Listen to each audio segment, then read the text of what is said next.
gangster, you know, we do that better than anybody. I bet you got it twisted, you don't know who to trust. So many player hating niggas trying to sound like us. Say they ready for the front, but I don't think they know it. Straight to the depths of hell is where them cowards going. Well, all you still down, nigga, holler when you see me. And let these devils be sorry for the day they finally free me. I got a caravan of niggas every time we ride, hitting motherfuckers up when we pass by. Until I die, live the life of a boss player. Cause even when I'm high, fuck with me and get crossed later. The So ayong what's up mga kababayan, at nagbabalik tayo for another video. Ayan, so of course, bibigyan natin ng reaction itong maanghang na talakayan, no? President, bigyan mo si Mr. President.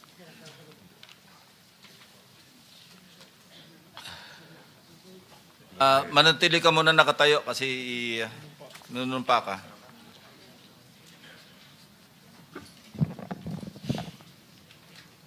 Raise your right hand. Yeah. Do you swear or affirm to tell the truth, the whole truth, and nothing but the truth in this proceeding? Yes, sir. Salamat. Take your seat, please. You may proceed. You may continue. Salamat po, Mr. Chair.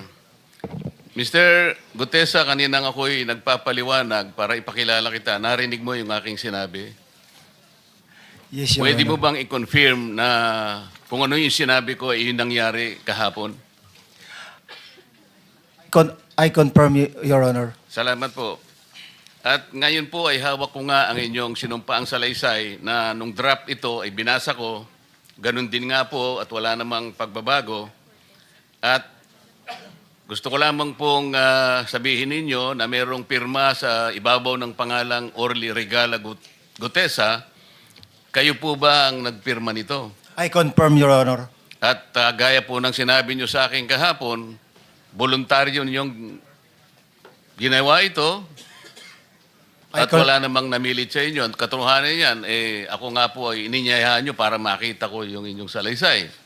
Yes, Your Honor. Ito po ay pinanotaryo ninyo. Nakikita ko rin po. Totoo po ba itong notaryong ito? Totoo po, Your Honor. Okay. Ngayon, kayo na po ang magbasa para sa ganun ay marinig po ng buong kapulungan. Pwede po niyong basahin ang inyong salaysay. Maraming salamat, Your Honor. Mr. Chair, can he proceed? You may proceed. Ako po'y nagpapasalamat sa pagkakataong ito. Sa Senate Blue Ribbon Committee, Senador Ping Lacson, sir. At sa iba pang member na nandito po. Ako po si Orly Gutesa, may asawa, nasa tamang edad, Pilipino. Makatapos makapanumpa na ngayon sa umiiral na batas ay nagsasaad at naglalahad ng gaya ng mga sumusunod. Ako po ay lumabas upang magsalita sa isyu na ito. Bilang isang dating sundalo, inaalay ko ang aking buhay para sa ating bansa. Sa pagkakataong ito, nagdesisyon akong magsalita at maglabas dahil ayokong maging masama ang kinabukasan ng aking mga anak, apo ko sa darating na panahon. Ayoko pong naririnig ko at napapanood ko sa pagdinig ng Blue Ribbon Committee. At ngayon ko po napagdugtong-dugtong yung naging partisipasyon ko po sa anomalya at korupsyon na ginawa at lumalabas sa hearing na ito. Yung palang pera na binubuhat namin at dinedeliver mula sa masamang gawain na nagdulot ng baha na ikinamatay ng tao at imbes na gamitin ang pera sa edukasyon, medikal at programa na mapunta lamang pala sa bulsa ng mga politiko. Mabigat po sa akin magsalita dahil may pamilya ako. 4 ang anak ko, nag-aaral pa. May asawa ako at nangangalaga sa aking mga anak at marami akong kasama sa operasyon na may kinalaman sa ibabahagi ko sa inyo. Nagtatrabaho lang po kami ng mga kasama kong sundalo sa Philippine Marines huwag sana isipin ng aking mga kasama na nagtatraidor ako. Ako sa aming trabaho at pinagsamahan dahil pare-parehas kaming may pamilya at gusto lang naman naming ayusin ang kinabukasan ng bawat isa. Wala akong iniisip na kapahamakan para sa kanila, bagkos ang gusto ko lang maayos ang kinabukasan ng bayan at lahat kami. Noong December 5, 2004, na-hire ako bilang security consultant sa Ako Bicol Party List or AKB kay Congressman Saldico. At nasimula ng duty ko kay Congressman Saldico. Bawat umaga, nagre-report ako sa BGC sa Horizon, sa Bonifacio Global City, kung saan nakatira si Kong Saldico. Tuwing may duty at detailed ako sa basura, it means itong basura, ito yung box ng pera na pinag-uusapan natin sa kasalukuyan. Mr. Gutesa, mag-stick ka lang sa binabasa mo. Huwag ka nang nag-a-adlib. Ay, Kung ano yung nandito, basahin mo lang. Yes, Your Honor.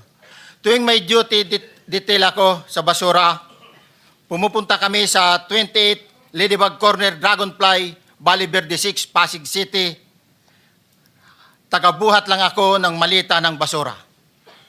Ang ibig sabihin ng basura ay malita na may lamang pera. Ang bawat malita ay may lamang humigit kumulang 48 million pesos.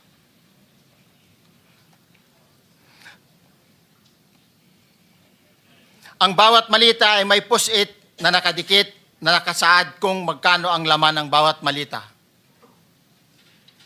Tuwing may duty detail sa basura, may pumupunta na tao na magdi-deliver ng basura at nire-receive ni John Paul Estrada at Mark Tiksay. Ang mga executive assistant ni Congressman Saldico at sila ang mga detailed sa mga ganyang activities. Ang mga nangyayari kapag duty kami sa basura, kalimitang dinadala sa bahay ni Congressman Saldico sa Valle Verde 6 at tinatanggap naman ni Mark at ni Paul. Pagkatapos naming may baba ang nasabing basura, ipinapasok sa bahay ni Congressman Saldico sa Valle Verde 6 at binibilang ni Mark at ni Paul. Alam ko na ang laman ng malita ay pera sapagkat nakita ko si Paul na binuksan ang malita at inilabas ang laman para bilangin. Ang isang ehemplo na nagdala ng pera ay si Congressman Eric Yap ng AXIS Party List. 46 na malita ang dala niya sa bahay ni Congressman Saldico sa Valle Verde 6. Pagkatapos mabilang, isinakay namin sa mga sakyang patungo sa Horizon Residence sa Taguig. At dumiretso kami sa basement upang may baba ang nasabing basura.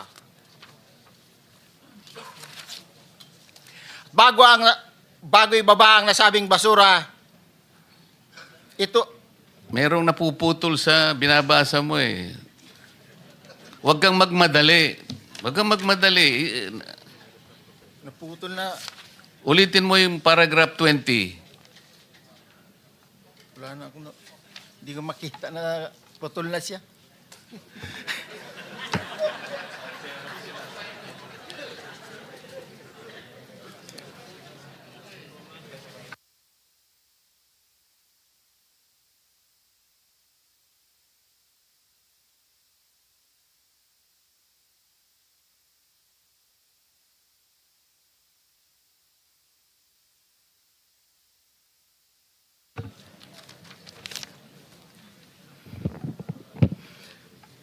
Pagkatapos, mabilang ang sinasakay namin sa mga sakyang patungo sa Horizon Residence, Taguig.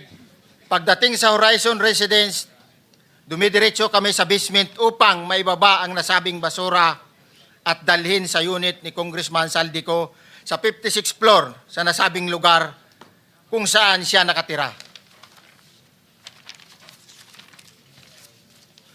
bago ibaba ang nasabing basura, ito ay bawas na. Halimbawa, nag-akyat kami ng 46 na malita. Ibababa lamang namin ay 35 malita para i-deliver sa bahay ni House Speaker Martin Romualdez sa 42 McKinley Street, Taguig.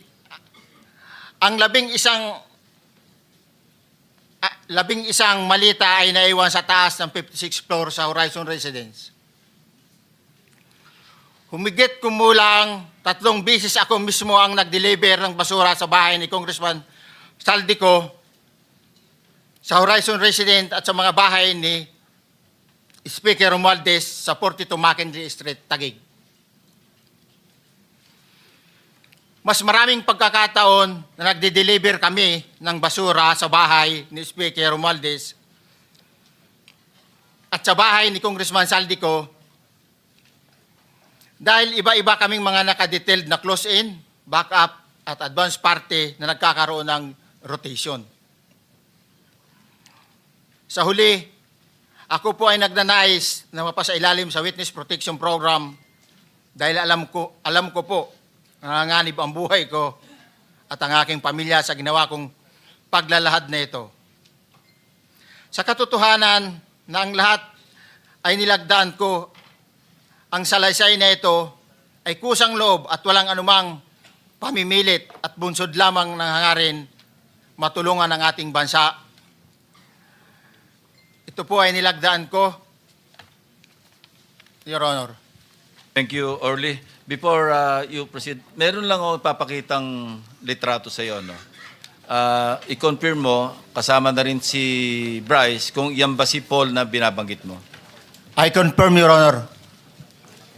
Yun nga po, Your Honor. Siya po. Okay, so, yeah, for the record, andito po yung litrato nung binabanggit na si Paul. Ang palyado nito.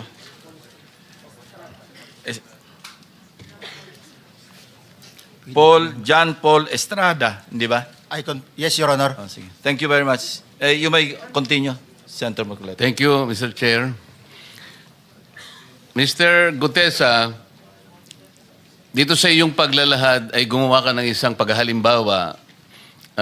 Inihalimbawa mo si Congressman Eric Yap, ngunit isang tagpo lang yun eh. Ikaw ay na-hire ni Representative Saldico, sabi mo rito, ay December 5, 2024 pa. Yes, Your Honor. Sa pagkakaalam mo, mga ilang beses kayong gumagawa ng bagay na ito. Ibig sabihin, yung pagdi-deliver ng pera, sa natatandaan mo, gaano kadalas ang pagdi-deliver? Kasi ang ginawa mo kanina ay isang example lang. Pwede mo bang ipaliwanag? Your Honor, minsan kasi pag-duty kami, ang actual ko na delivers talaga sa bahay ni Congressman Romualdez is 3. Tapos pag may duty kami, nagkakaroon ng detailed. Minsan namumonitor ko doon sa group chat namin, may basura tayo deliver. Minsan namumonitor ko siya is 3 times a week ang delivery doon sa Forbes, sa bahay ni Kung Romualdez. Yung pera minsan nanggagaling lang doon sa Horizon sa taas, ibinababa. Tapos may detail lang na tao, namumonitor ko naman sa GC namin. Kaya nalalaman ko yung movement ng tropa, kung ano yung sinasabing basura ng delivery. Your Honor. So yung delivery o yung movement ng tropa nagaganap average 3 times a week. 3 times a week, Your Honor. Nagsimula noong December 2024. Yes, Your Honor. Hanggang ngayon ba ay naglilingkod ka pa kay Representative Saldico? Sa kasalukuyan po ay nag-resign po ako noong August 5, itong taon po na ito. So, maliwanag ba ang ibig mong sabihin para sa kapulungan ito ay nag-a-average ng 3 beses sa loob ng 1 linggo ang pagdi-deliver ng pera kay Representative Saldico at tuloy-tuloy naman doon sa bahay ni former Speaker Martin Romualdez sa ganong rate, ganong beses, 3 beses sa loob ng isang linggo. Yes, Your Honor. Magmula December 2024 hanggang ikaw ay mag-resign noong August 2025, this year. Yes, Your Honor. Mr. Chair, Senator Marcolita, short Yes. interjection. With the permission of Senator Marcoleta. Thank you, may proceed. Mr. Chair. May maibigay ka ba na pangalan? Kasi ang sinasabi mo lang ngayon, as far as you're concerned, during ikaw ay nagdo-duty, nagro-rotation basis yung duty. So pag wala ka, absent ka, iba ang nagdo-duty, iba rin ang nagtatanggap sa pera at nagdi-deliver. Am I correct? Senator De La Rosa, may I just remind you na isang follow-up. Pero kung gusto mo ituloy at pahig si Senator Marcoleta, naka-charge sa oras niya yung mga susunod na tanong. Okay? Okay lang. Okay lang. Sige, boss. May- Nangiram meron lang pa naman namang- ako sa iyo. Go ahead. Meron ka pa namang 4 na minuto pa mahigit yan. Yes, sir. So, sige. Very quick lang. So, pag hindi ka duty, may ibang nag-deliver ng pera kay Saldico at kay Speaker Romualdez. Pag nangyayari yan, sir, pag hindi ako duty, may makadetail talaga sa basura na yan. Pero ang authorized lang na mag-deliver at mag-receive niyan is yung 2 tao na binanggit ko, which is John Paul Estrada and Mark Tiksay. Okay. Thank you, Mr. Chair. Thank you, Senator Marcolita. Mr. Gutesa, sa panig ng pagdi-deliver sa bahay ni former Speaker Martin Romualdez, sinong tao ang nagre-receive? Sa mga ganun, sir, ang may contact, Your Honor, is yung si Paul at si Mark lang ang may contact doon sa receiver. So pagdating doon, nakabukas na yung gate doon sa Forbes, pumapasok na lang kami. Then pag nabuhat na namin yung mga malita na ibaba na, so lalabas na kami. Wala na kaming basta may deliver lang namin yung mga basura doon sa bahay, wala na kaming noon, Your Honor. Alin-aling bahay Yung ang 42. pinagdi-deliveran mo sa panig ni former Speaker Martin Romualdez? Yes, Your Honor, yung 42, yung dito sa may Forbes Park. Yun lang? Wala nang iba?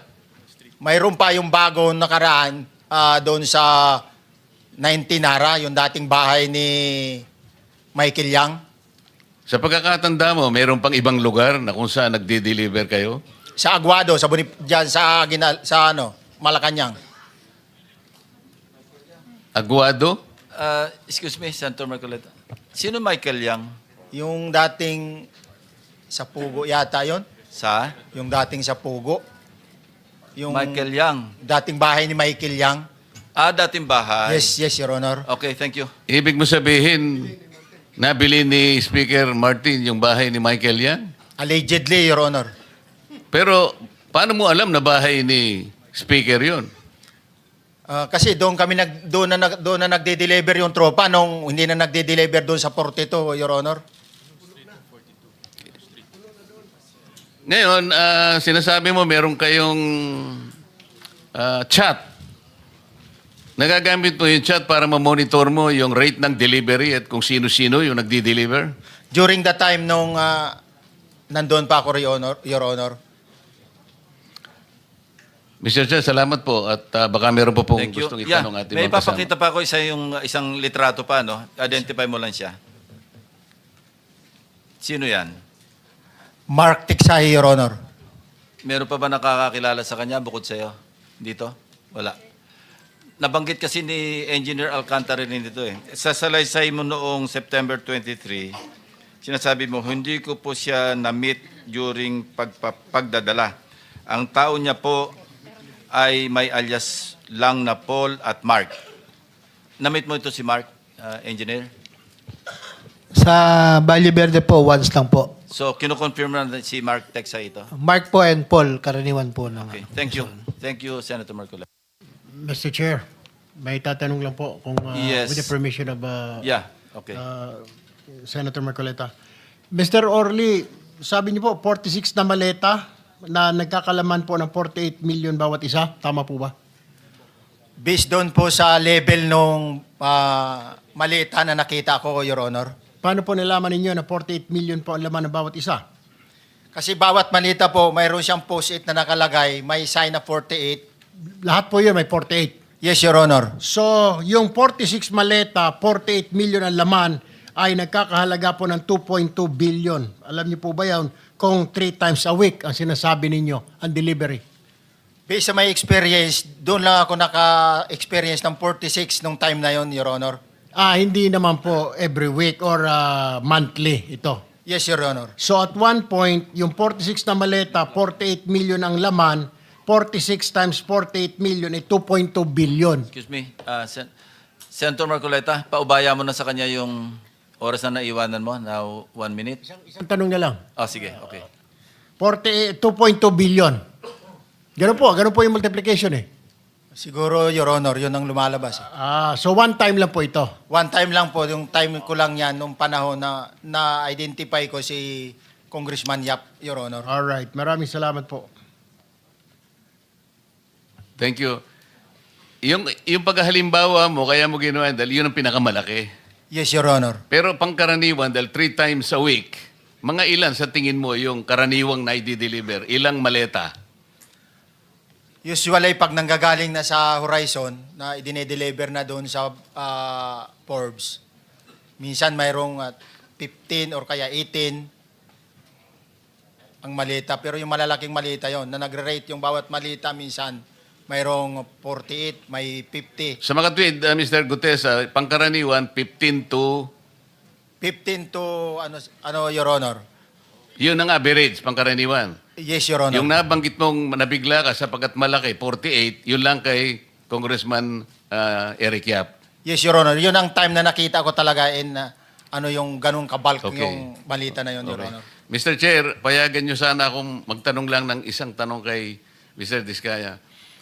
Mr. Diskaya, naalala mo, nagkaroon ka ng supplemental affidavit na binasa mo dito. Medyo mahaba pa nga di ba? Naalala mo yung nakaraan? Ito yung supplemental affidavit mo. Yes po, Your Na Honor. may petsang September 23, 2025. Ito yung nakaraang hearing natin.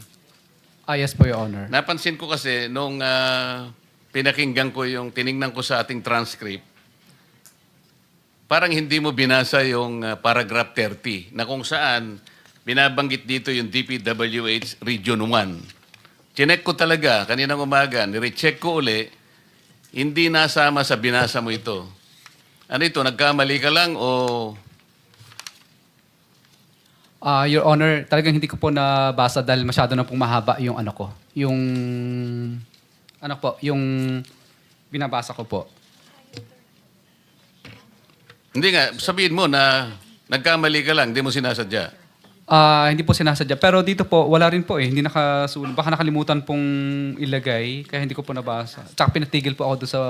Nakatigil... ito, sorry. Nagkamali po ng page. Ito po, 30 po sa Region 1. Meron pala. Oo nga, nandito yung paragraph 30, DPWS Region 1. Yes po, Your Honor. Pero nung checking ko yung transcript, hindi mo binasa ito. Opo, yes po, Honor, kasi mahaba na po. Hindi, nabasa mo yung 31 hanggang 37. Ito nalaktaban mo yung 30. Kaya lang ako nagtataka, kaya tinatanong kita, sinadya mo ba to o nagkamali ka lang? Hindi po, Your Honor, kasi napatigil na po ako nung Hindi sa nga, dulo sagutin po. mo, nagkamali ka lang. Hindi po, Your Honor. Hindi po ako nagkamali. Ano nga? Sinadya mo? Hindi po, Your Honor. Bali, alam ko po parang pinatigil na po ako dito dahil masyado na pong mahaba yung binabasa ko. Hindi, ganito. Pinatigil ka, nung pagpatuloy mo, nakaligtaan mo yung number 30. Hindi mahaba pa yan eh. Nalaktawan mo siguro. Yes po, Your Honor. Yeah. Para maliwanag lang. Oh, Hindi gusto ko lang sinadyang maliwanagan pinatik- kasi Yeah. nabanggit ko na kanina na naimungkahi ko na sana'y tawagin din si Governor Chavit Singson. Baka ka kung may connecta doon sa mo, baka ka kung sinadya mo. Ngayon, kung sasabihin mong nagkamali ka lang, tatanggapin ko yon. Your Honor, hindi po ako nagkamali. Naalala po, hindi lang po nabasa. Okay. Salamat, Mr. Chair. Ang susunod po ay si Senator Risa Hontiveros. You may have the floor. Salamat po, Mr. Chair. Isa munang follow-up question kay Ginoong Guteza. Paano niyo po nalaman na bahay yun ni Michael Yang? Kasi dati po, May mga security po na kasama na ko na dati is doon po yung bahay ni Michael Yang eh. Mga security na dati yung kasama na nung panahong iyon ay security ni Michael Yang, nung panahong bahay niya yon. Yes, Your Honor. Okay, salamat po, Ginoong Guteza. Ngayon, Mr. Chair, narinig natin kanina yung testimonya ni Yusek Bernardo na Yusek for Regional Operations for Visayas NCR and Region 4B. So, hindi na po nakakagulat kung yung modus operandi nila sa Bulacan ay ginagawa rin sa ibang lugar na sakop niya. So, tuloy ko po yung pagtatanong tungkol sa ghost projects dito sa NCR, particular sa Quezon City. Gangster, you know, we do that better than anybody. I bet you got it twisted, you don't know who to trust. So many player hating niggas trying to sound like us. Say they ready for the front, but I don't think they know it. Straight to the depths of hell is where them cowards going. Well, all you still down, nigga, holler when you see me. And let these devils be sorry for the day they finally free me. I got a caravan of niggas every time we ride. Hitting motherfuckers up when we pass by. Until I die, live the life of a